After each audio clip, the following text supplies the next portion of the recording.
Nu har vi set på funktioner, og vi har set på eventhandlere, og vi har set på funktionskald og funktionskroppe, og vi har set på den der magiske ordre, der hedder set property, som vi kan bruge til en hel masse ting, hvis man skal gamificere og lave lækre interfaces, hvor man hjælper brugeren lidt ved at sætte en sort ramme rundt om, når du har valgt et objekt, eller hvis du trykker på en knap, så bliver den rød, så det er nemt at se, hvad det er for en funktion, du er ved at vælge, sådan nogle ting.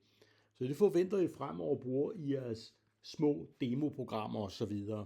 Men jeg kunne godt tænke mig, at I lærer en ordre mere end standardordre, som I måske har brugt før.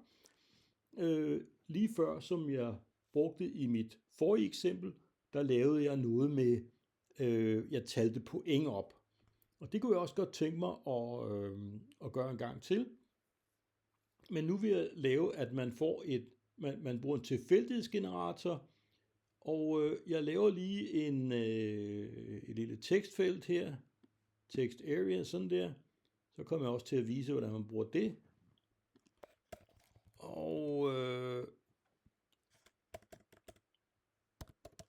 det kalder jeg vundet area. Så det er sådan set, at når man trykker på en af knapperne, så skal den vælge et tal mellem 1 og 3. Hvis man får en 3'er, så skal man sige, at du har vundet, og ellers så skal den, hvad ved jeg.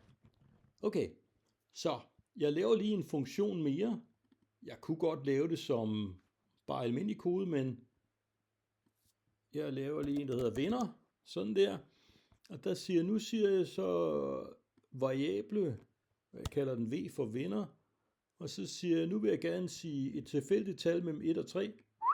Det tager jeg over for math her, og så siger jeg bum, og så siger jeg hvis, og jeg kan både bruge en hvis her, men jeg kan også bruge en if else. If v er lig 3, så vil jeg gerne skrive i det her felt, at man har vundet.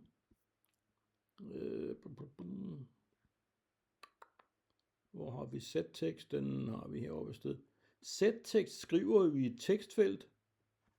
Her, og jeg kan også sige settekst. Og så skal jeg bare sige, hvad for tekstfelt vil jeg gerne skrive i. Det er det der vundet area. Og der siger vi vundet area. Du har vundet. Og jeg kunne også tælle point op, hvis jeg ville det. Du vandt. Er det rigtigt sted? Sådan der, tror jeg. Okay. Det her, det er en super enkel funktion. Men vil den blive kaldt nogensinde? Vil den nogensinde blive brugt? Nej, for jeg skal også tilføje et funktionskald. Det her er bare en funktionskrop. Hvis man bare laver en funktionskrop og aldrig bruger den til noget, eller aldrig kalder den, så bliver det ikke brugt til noget. Så jeg er nødt til at sige her. Ja, jeg kunne godt lægge den der. Jeg kunne også lægge den hernede. Og så siger jeg venner. Det var venner, jeg kaldte den. Jo, det var det. Og så siger jeg funktion. Sådan her venner. Nu prøver jeg mit produkt og se, om der så også er et lille sjovt spil med tilfældige tal, der kan sige, om jeg har vundet eller ej. Jeg trykker sort her. Du har vundet, tillykke.